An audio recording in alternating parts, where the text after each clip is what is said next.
Greetings. What's it all about, people? What is this all about? It's getting real to heal. I think we need to all get real, because our real is our truth. It's learning to feel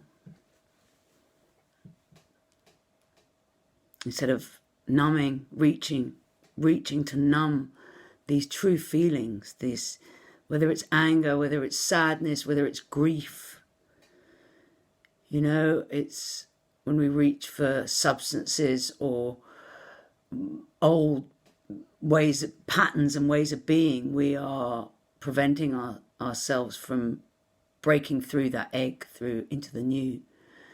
And the only way we can break through that egg, or I like to call it, it is onion layers, because each layer we peel off and actually decide, okay, I'm ready to feel now. We peel off the layer of the onions, and when we feel, it just makes you cry, man.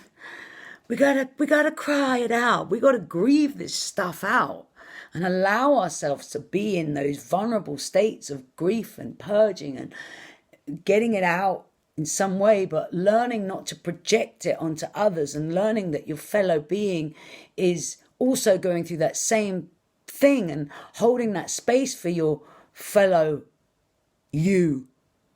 That's all they are, these beings around us. It's your fellow you, it's your reflection, especially when we get triggered by, well, not by, nobody triggers you. You are your own trigger.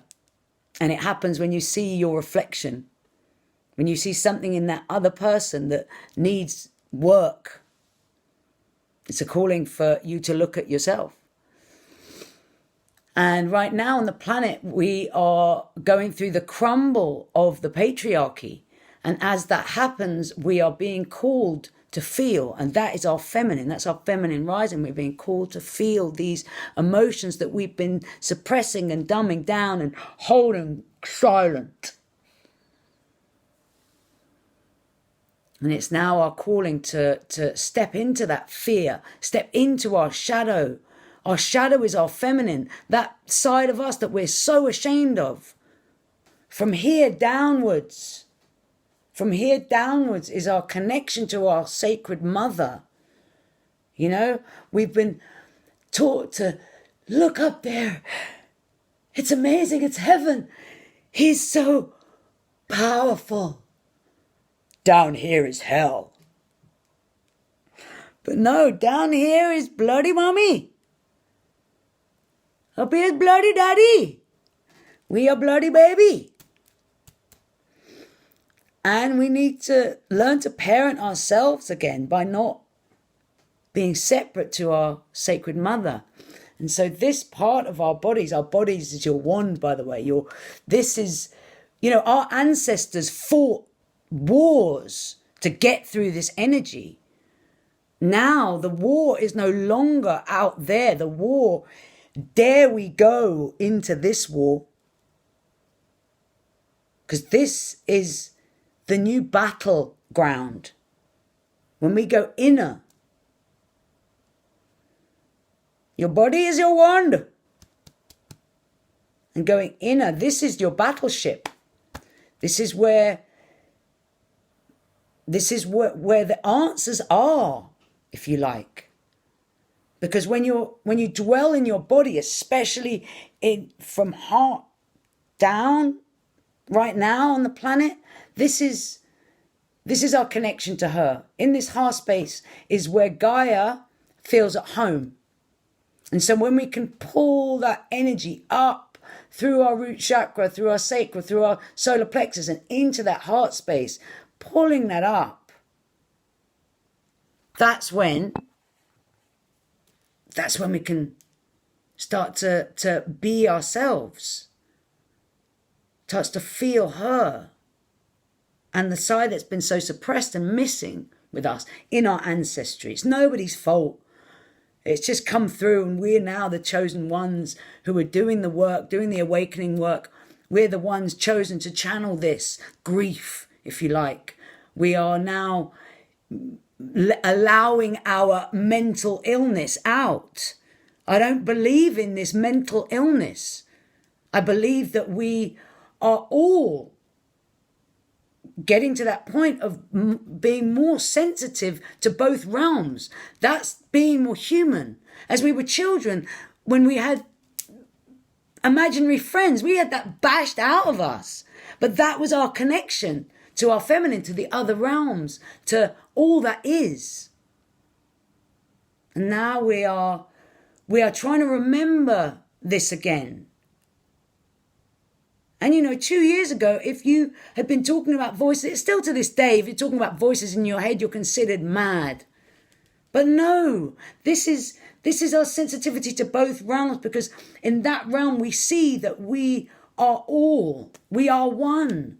We see the bigger picture instead of this tiny little one perspective of this 3D world. And it's like, learning to feel again during this ascension, because it's essential. And meditation daily is ultimately key to accumulate that present moment awareness. You are dwelling in the feminine. You are dwelling within her, because being in the present moment, you are feeling everything. There's nothing wrong in the present moment. It's all infinite and all unconditional and all love. So as we step through these awakening times and seeing the carnage that's out there, we need to mind our own business. We need to mind our own journey. Forget about what's going on with somebody else's business and stop interfering or entering their fear. Because when you enter somebody else's journey, you enter their fear and you activate your own fear. Look at your own fear and face your own shadows. And we got to stop having other people's shadow with our own. Anyway. Oh, enough. But it's like we need to start being our truth. And I've spent my whole life pretending not to be mad, and I managed to skip that psych medication. And I went down a different route of heroin instead, that helped me numb my hatred for this whole part of my body. And it numbed me enough to learn to feel properly. And once I learnt to feel, I was ready.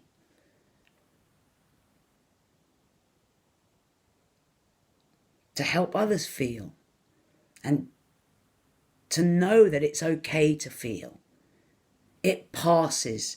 These feelings that feel so awful and horrible, and I can't face that. That pain is too great.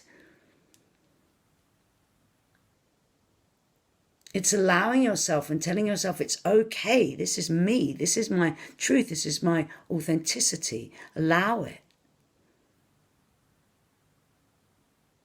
We must not dumb ourselves down for feeling.